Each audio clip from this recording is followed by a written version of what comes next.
about relief printing, and you can use a lot of different materials for your base for relief printing. I've got here some vinyl. This, as you can see, is a very soft blue pliable vinyl. This one's a little bit harder and has got a different surface on both sides. You need to be careful which side you use, as when this one is cut, it often leaves a round circular mark on one side, so you would need to use the other side. Then there's the more traditional lino, which is hessian-backed. What are the advantages of the different types of lino and vinyl? The thing about vinyl is it's easy to cut. The downside is that when you have finished your stroke of cutting, the pieces don't always detach from the vinyl block, so you may have to pull them off. With lino, it is harder to cut into, although if your lino is fresh from the supplier and it's quite bendable, also if it's warm, it does cut fairly easily. The plus side is that it detaches easily. The downside is if you're sitting opposite someone who's cutting lino, you'll find bits ping over into your workspace. What else? And also washing lino, that if the hessian on the back gets wet, you'll find that when it dries a bit sort of bent and buckled, which makes it more difficult to work with. Right, so cutting. Health and safety is really important when you're cutting lino, and you need to always cut away from you, and also always have something that holds it firm. This is probably what I use most often, and it's a bench hook that's got a very low side here. I'm left-handed, so that's important for me. If I use this one, I've got a much higher bit here, but for any right-handed users, obviously that's not so much of a problem. Now the idea is that you rest it against the back and in the corner. It doesn't work if you've got it here because it's not resting against anything. So push it against here, and the bench hook holds on the edge of the table and everything stops in one place. I've got here a long-handled mushroom handled cutter. This is my favourite one, and that's what I'm going to start with.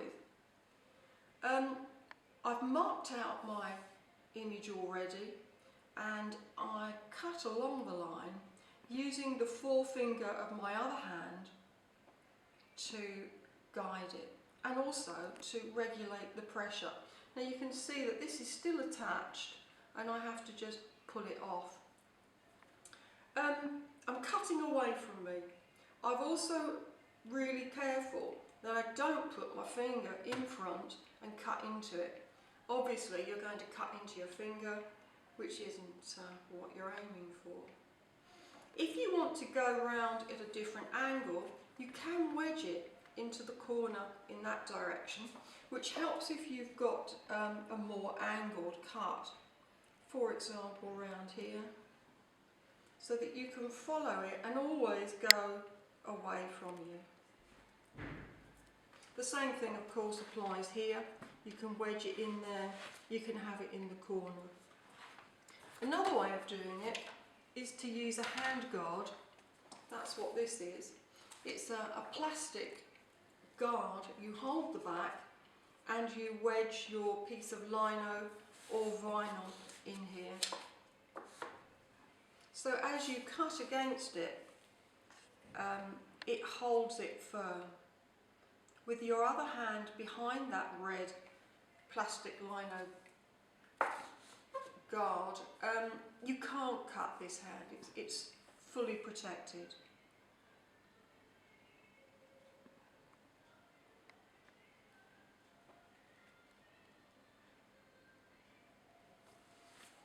You can make a variety of different marks by using different cutters.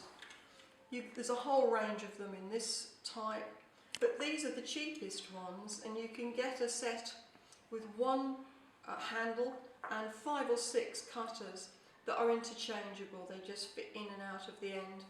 Some are V-shaped, some are U-shaped, and they work in exactly the same way. You can get a whole set quite inexpensively.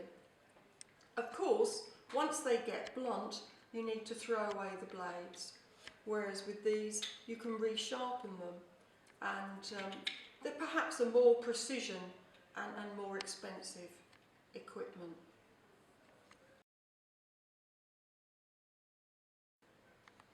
When it comes to printing, it's good to have a registration sheet. This is something to help guide you so you know where you've put your lino and therefore where to put your paper, so the lino prints more or less in the middle. This is one I've already made, and it's set up with a size of lino that I frequently use.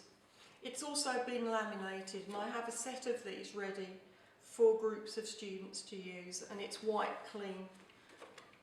This is the size of lino that it matches, and when you've inked up your lino, you can place it on there, put your paper on the top to match exactly, and then you can print it. Now that's one I've already made. How do you actually make one if you haven't got one? What you can do is take a piece of paper. It needs to be really the same size or bigger than the print you're going to make. So if I use that size paper, put my block on, work out where the centre is.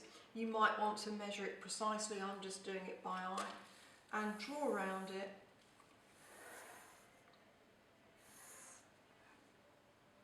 You've got to do it obviously before you put any ink on the block. It's a lot messier if you wait till then. Okay, so that's your registration sheet, and when you've inked up your lino, you'd put it on into the marks, and then your printing paper on the top, and it's the same size. That's how it works.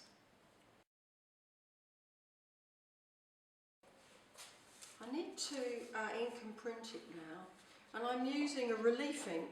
This one's a washable relief ink, and it rinses off fairly easily with water, and white sometimes sticks a little more, and you may need to use a little bit of washing up liquid in with your water. So I've mixed here a pink, and I'm getting the right sound and the right consistency. There's a slight hissing, but it's not thick and sticky. It's just enough tack on it to print well. And here's my vinyl. What you want is 2 or 3 thin layers rather than one thick sticky one. Of course, what you're aiming for is to put the ink on the surface. You've cut away pieces, but you want the ink to stay on the surface and not go into the grooves. If you have got very, very thick ink, it will go into the grooves, and you're going to lose your design really.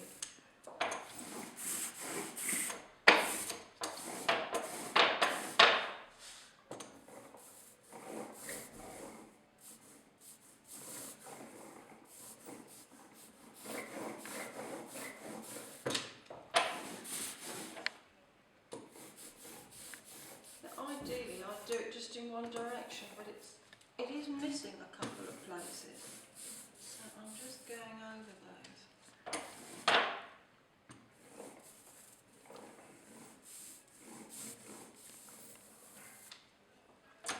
Right, so if I place it onto the registration sheet that I prepared just a little earlier, I'm going to take my gloves off because I want clean hands to handle the paper. And I could print it in a number of different ways. I'm going to look today particularly at printing by hand, and a lot of people use a wooden spoon, which is one of the things I've got here. I've also got a baren. This has got a nylon mesh on the bottom, and a good strong handle. And then this is a smaller one with a soft coating on the bottom, which is particularly important if you're going to use oriental paper, which is quite thin.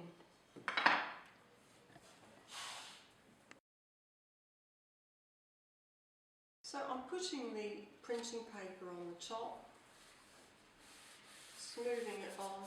If the paper were very thin, you could even print it with your hands. This is the baren, and I'm holding the paper still so it doesn't move around. And I'm trying to put the pressure down through my shoulder. It's not just a case of kind of lightly doing it on the top. You need to put the pressure down through the shoulder, but hold the paper so that it doesn't move around. It's almost like an ironing movement, really.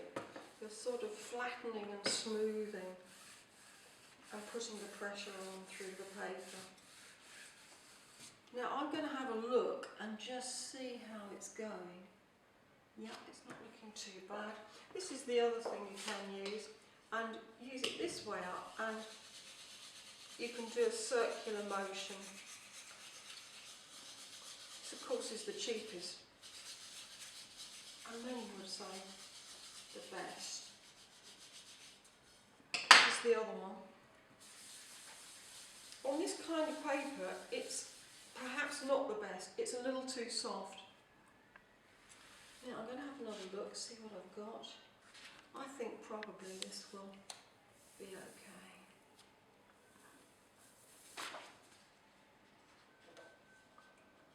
Yeah, it's not perfect. I've got a couple of white marks down here, and I think that's because there's a couple of small lumps of something in the ink at the moment, but it's pretty good. You'll notice if you look at the plate and you look at the print that the lettering is back to front on the vinyl. This is to make sure it prints the right way round on the paper. It's a common mistake for people starting out in printmaking, that they draw their lettering the right way round on the block. They painstakingly cut it, and then are surprised when it prints the wrong way round. So that is something to plan for right at the start.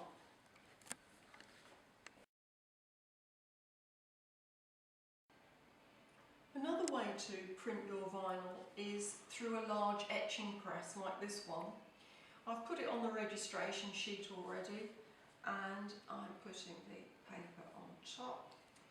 Now notice that this and this is on the press. It's a long strip of lino. There's nothing special about it, but it is longer than the paper and the vinyl here. So it starts this side of the vinyl and it finishes that side of the vinyl. What it does is it helps the metal roller of the press climb to the height that the lino is, and then runs along. It gives it that extra support. It runs along the lino runners at the same time it runs over the vinyl or lino. If you don't have the runners there, what can happen is that the roller nudges the vinyl or lino and puts everything awry across the press. You can end up with half of your paper moved right across like that. Obviously it's not what you're aiming for. So you put it in, you have the runners either side. As usual, you protect your blankets, then you put the blankets down. And then when you've got it smooth, you run it through the press.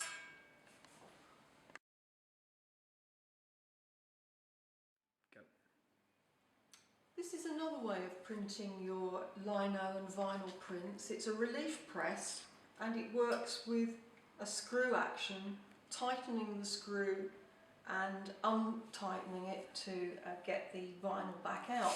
You can see I've put the registration sheet under here with the vinyl on it, and you place your paper on the top as before, or if you think you can do it outside of the press, you could put it all together first and put the whole sandwich in. you need a firm board at the bottom to do that. So when you've done that, you turn it clockwise to bring the top down.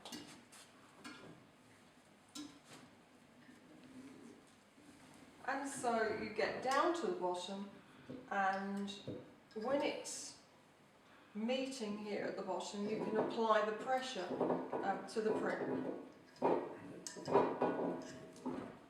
Right, so this is the bit where you're actually printing, and I've done quite a firm pressure on it, and it's now ready to turn back up and take the print out.